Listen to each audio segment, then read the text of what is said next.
పాత బస్తీలో పోలీసుల మీద దాడి చేస్తుంటే, విద్యుత్ మీద దాడి చేస్తే లుచ్చానా కూడా కాపాడడం, వాళ్ళ కొమ్ము గాయడం, ఎంఏ పార్టీ గుండాలను పెంచి పోషించడం, ఇటువంటి సంఘటన జరుగుతామంటే స్పందించాడు. అరే ఢిల్లీ నుంచి జాతీయ ఎస్సీ కమిషన్ ఇక్కడికి వచ్చింది, రాష్ట్ర ముఖ్యమంత్రి సోయి లేకుండా తాగి ఫామ్ హౌస్ అన్నాడు. చంపింది ఎవడు? ఏ ఉద్దేశం కొద్ది చంపిండు?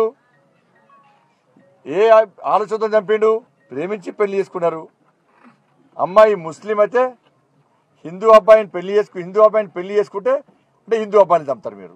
ఈ లుచ్చాన కొడుకులను కనీసము వాళ్ళు శిక్షించాలన్న ఆలోచన ప్రభుత్వానికి లేదు. ఎందుకంటే ప్రభుత్వము అరే ముఖ్యమంత్రి చేతగాడు ఓడిసిటీ పోయి దమ్ము లేదు ముఖ్యమంత్రికి, ఓవైసీ అంటాడు నా పర్మిషన్ తీసుకొని ఓడిసిటీ వాడిని తను ఓడిసిటీ వాడు ముఖ్యమంత్రి. సీఎం అయితే ఎంఏం పార్టీ పేరు చెప్తే గజ అంటాడు. ఎందుకు అర్థం కాదు ఇప్పటికి. ముఖ్యమంత్రి స్పందించాలి, వాళ్ళు అడిగిన ప్రశ్న సమాధానం చెప్పండి.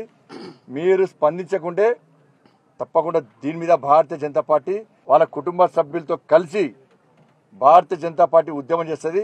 మేము చేసే ఉద్యమాన్ని తట్టుకోలేవు, రాష్ట్ర ముఖ్యమంత్రి గుర్తుంచుకో, నువ్వు తట్టుకోలేవు. హాయ్ ఫ్రెండ్స్, మా టుడే టుమారో యూట్యూబ్ ఛానల్ చూస్తున్నందుకు చాలా థ్యాంక్స్. మరిన్ని లేటెస్ట్ వీడియోస్ కోసం వెంటనే సబ్స్క్రైబ్ చేయండి. అలాగే ఈ బెల్ ని కూడా రింగ్ చేసేయండి. మా నోటిఫికేషన్స్ అన్ని మీ మొబైల్లో వస్తాయి. అలాగే మా వీడియోస్ మీకు నచ్చితే లైక్ చేయండి, షేర్ చేయండి, నచ్చకపోతే కామెంట్ చేయండి.